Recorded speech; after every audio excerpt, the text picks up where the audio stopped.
The blank wall you drive past every single morning is quietly worth more than most side hustles. If you are the one who leases it, not the person who owns it, you. Here is the belief we are going to fight today. You cannot collect rent without owning property. That is the lie. And 6 quiet proofs are about to win the argument. You do not need a deed. You do not need a mortgage. You need one surface and one business that wants it seen. Let me be clear up front. This is for educational purposes only, and it is not financial advice. Just proof that a thing exists. Meet Harry. He installs vinyl, wraps, banners, decals all day long for a little sign shop. And every shift, Harry sticks somebody else's message onto somebody else's wall. One morning it hit him. He was standing on a ladder, looking at a bare brick sidewall facing a packed commuter road. Empty, silent, worth money. And nobody had asked it to pay rent. So Harry asked. By the end, you will see how a capable guy with zero real estate built a real monthly check. 6 ways. Ascending order. Let us go. Business number 1. The wall and fence ad space lease. And here is the dream first. A single well-placed ad panel can pull somewhere between $200 and $800 a month for the person who controls that wall. Controls it, not owns it. Picture one blank brick side wall on a busy road. A local gym wants those commuter eyes. They pay a monthly check to be seen there. And you brokered the whole thing? So how does a guy like Harry actually get the right to that wall? Simple. He walks up to the building owner. He offers a revenue share. 60-40 is a normal opening. Owner takes 40. A one-page written agreement. That is it. The owner had a dead wall doing nothing. Now it pays them too. Everybody wins. Here is the pond. Think about your own town. Roughly a few thousand buildings face traffic. You need one wall and one advertiser to start. That is a rounding error against the whole city. The surface is everywhere. The person who asks first is rare. Real proof. A man named Mihir Modi built a company called AdWalls. He organized wall painters into an ad space network. He splits ad revenue with the wall side 60-40, and he grew that little 3-person start by hundreds of % year over year. He did not buy the walls. He brokered them. That is the whole trick. Now the money layer that matters most. A one-off banner buy is fine, but a recurring advertiser on a 6 to 12-month contract is where this gets steady. One gym on a handshake is a nice month. One gym on a signed yearly deal is a quiet income line. Chase the contract, not the single sale. How do you get that first advertiser? You build a simple one-page rate sheet. Traffic estimate, size, monthly price. Then you walk into 10 or 15 local businesses near that wall. Gyms, auto shops, restaurants. You offer a discounted first month for a longer commitment. One yes proves the whole thing works. Print the sheet. Walk the block. Ask. Let me answer the question everyone asks here. What if the owner says no? Then you thank them. And you walk to the next building. There are dozens on that road. One no costs you nothing. And a smart move is to lead with the owner's win, not yours. You say, hey, that side wall is doing nothing for you right now. Let me bring you a paying advertiser and split it. That reframe opens more doors than any pitch about yourself. And here is the moat, framed the right way. Most cities want a permit for an off-premise sign. A little paperwork, written landowner consent, a zoning review. Sounds annoying? Good. That paperwork is exactly what keeps lazy copycats out after they see your wall working. It is a small, learnable filter. Not a wall in your path, a wall in theirs. Check your city's sign rules before you print anything. Confirm the permit, then sign the deal. Business number 2, and this one is lighter, faster, warmer. The Little Free Pantry and Community Fridge ad sponsorship. The dream first. A single sponsored fixture can bring somewhere from $50 to a few $100s a month, and stacking a handful of sponsors across several fixtures lifts it from there. What is it really? A community fridge or a little pantry sits on a corner doing good. A local business wants goodwill and hyperlocal eyes on their name. You broker a sponsorship. Their logo goes on the signage tied to a genuine good cause. It is a sponsorship, not a cold ad buy, so the sales resistance is low. People want to back the fridge, so you are pushing on an open door. How does a person start this with basically nothing? You do not need to own the fridge. You approach the group already running it. You offer to find them a sponsor for a referral cut. Who pays? Dentists, real estate agents, grocers, anyone who wants to look like a neighbor. Realistically, first money can land inside a couple of months because the cause framing melts resistance fast. Lowest ceiling on our list. But maybe the friendliest cold start of them all? Business number 3, the car top ad screen, the mobile billboard. And yes, this one climbs a little in difficulty. The dream first? Renting your own roof to an ad network pays a flat couple $100 a month, hands off. But the operator who manages and sells slots across several vehicles? They can reach $150 to $500 per vehicle a month, and a mature, fully sold unit can climb far higher. Picture it.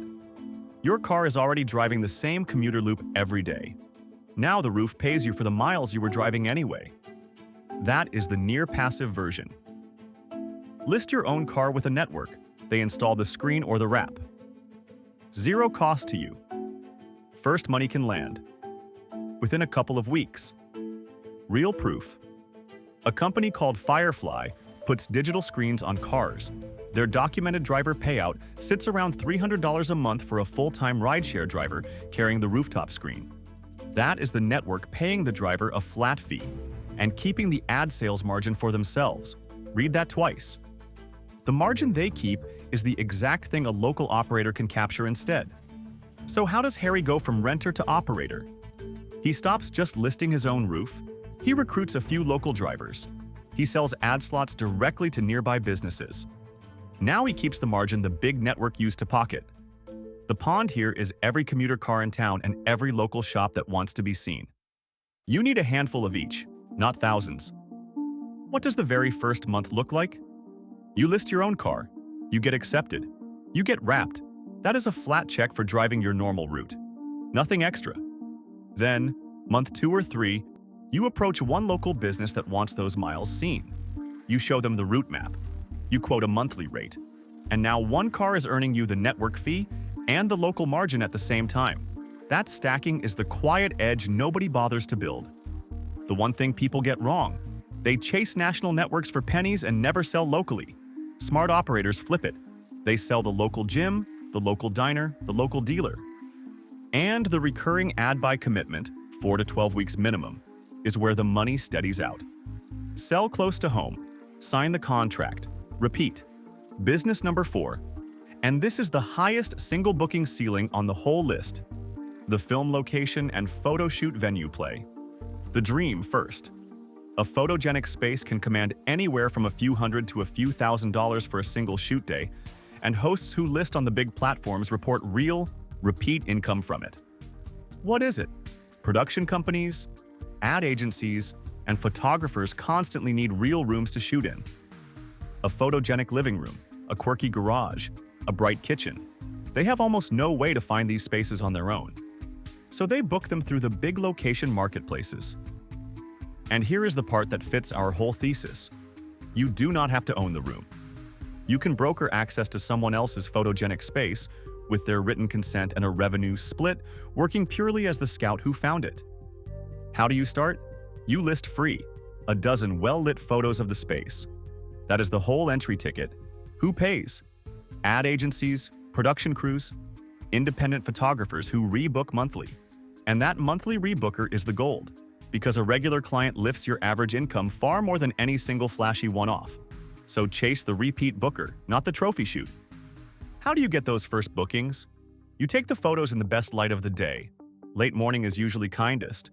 You write a plain listing that names the vibe: mid-century, industrial, cozy cottage. Then you say yes to the small photographers first, the ones who rebook. One local content creator who shoots their monthly is worth more than a single flashy commercial that never comes back. Build the regulars. Then, let the big bookings surprise you. Now the pond and the picture. Think of every photogenic room in your city. Hundreds of them sit empty on a Tuesday. Productions are hunting for exactly those rooms right now. You need one space and one returning client to have a real income line.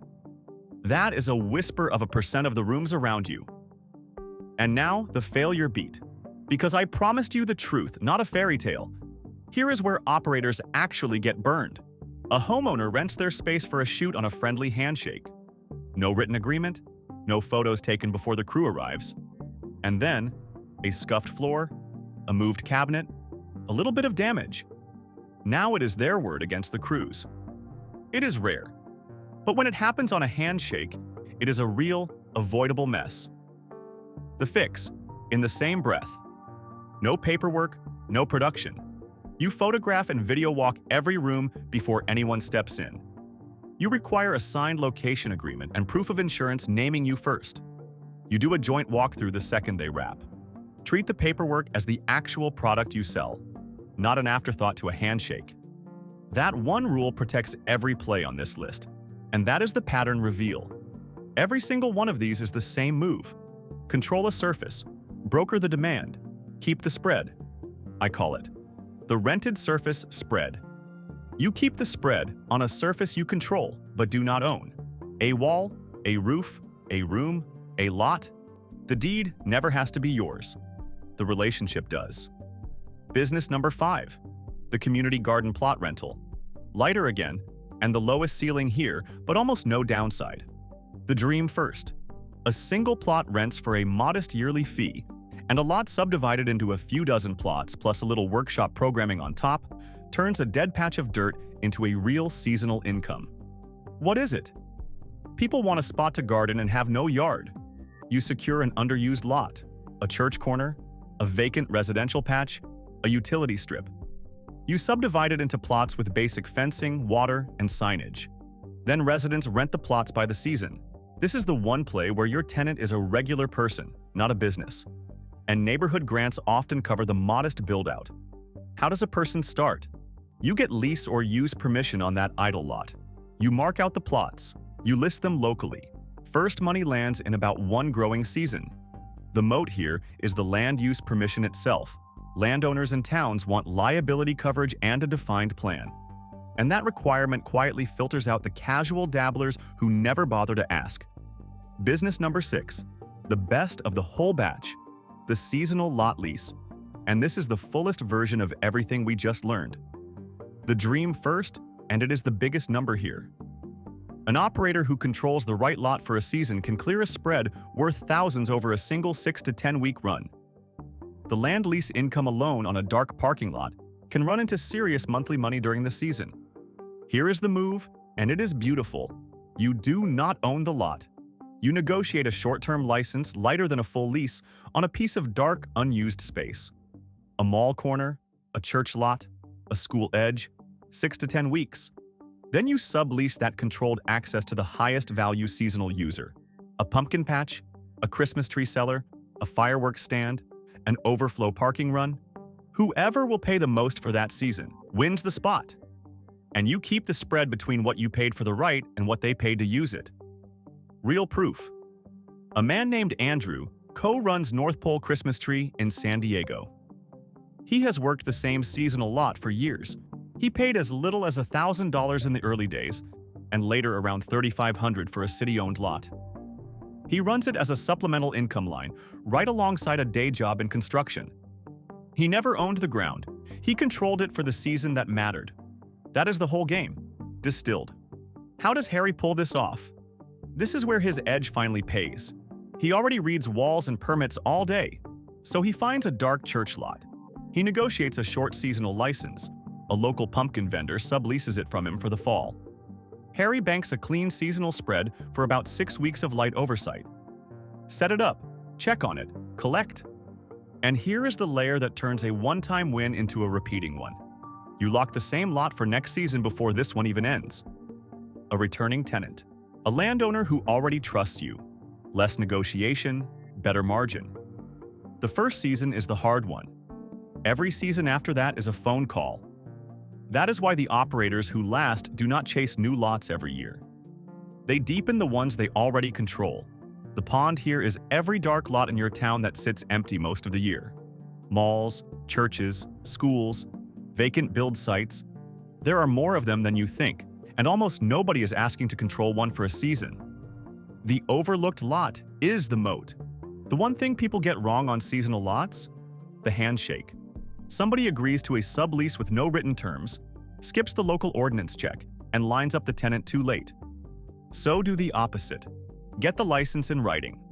Check the temporary use permit first, and line up your seasonal tenant before the season, not during it. A little paperwork, roughly a modest filing, is the entire barrier. And it is the same barrier that keeps most casual folks from ever trying twice.